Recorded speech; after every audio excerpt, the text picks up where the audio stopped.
Howdy ho, my SpaghettiOs. It's time for Spawn issue number 34. Let's go. The first page kind of explains the Violator's origin and his purpose. His purpose is to serve Malebolgia, obviously, and to be a Spawn warden. So he leads the Spawns into Hell so they can lead Hell's army.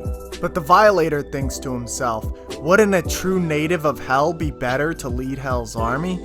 And that started off as kind of a joke, but over time it started to become reality and the truth. But the Violator was so obsessed with serving his master Malebolgia that he didn't give it second thought for a while. Now he's starting to give it second thought, and his only option is to destroy and beat this Hellspawn. A mysterious man was trying to help the Violator because he thought he drowned, but the Violator can breathe air and water. He says, lucky for you, I'm not in the mood for dismemberment. The Violator sits on his ass thinking about his plan because he knows attacking Spawn head on would be stupid, since Spawn's suit is mutated and he's gotten far stronger than he was before in his classic stage.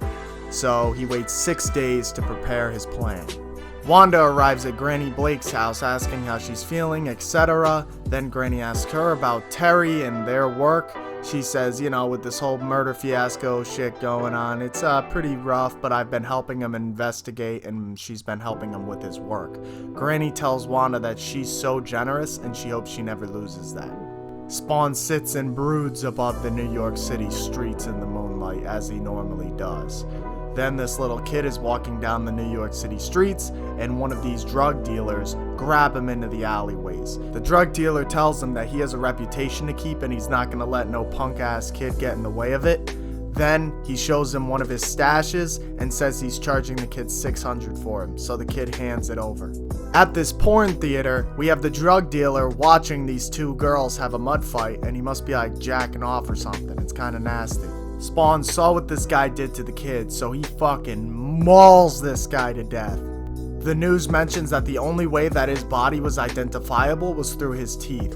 Jason Wynn enters his office and notices that the Violator is in there. He questions why the Violator is there, and the Violator is there because he wants Jason Wynn to help him take down Spawn. Jason Wynn is reluctant to do this at first, but then he agrees because the Violator knows a lot about Spawn, and the Violator also knows the way he can defeat Spawn. And the way he thinks that he can defeat Spawn is by attacking his loved ones, aka Terry Fitzgerald, Wanda Blake, all those people. So the Violator wants Jason Wynn to get close to Terry Fitzgerald to build up his confidence, etc. Then, when the right moment comes, you strike down Terry and strike down Spawn. Sam is back in the hospital to, visit Twitch, and he notices this bad motherfucking bitch walking down the aisle. Sam enters the room where Twitch is sitting down with a broken arm, throwing darts at the wall, and he starts talking dirty about this girl that he just saw. Then he realizes that this girl is Twitch's wife, Helen, so he's like, oh, fuck. Twitch's wife then blows a kiss to him and leaves the room. Sam is all nice about Twitch's wife after that. Then Sam goes to explain how his report on Chief Banks is doing. Cog tells Spawn how it was a dumb decision to just go and kill that man, and how him and the Violator are not too different after all. Spawn disagrees with this, obviously, but then Cog makes a good point saying that man did not stand a chance against you. You just gave in to your fucking assassin instincts and just slaughtered him where he stood. Spawn says this was never how it was supposed to go, and Cog says he knows, but it's still his problem, and the people he cares about can be hurt by this evil.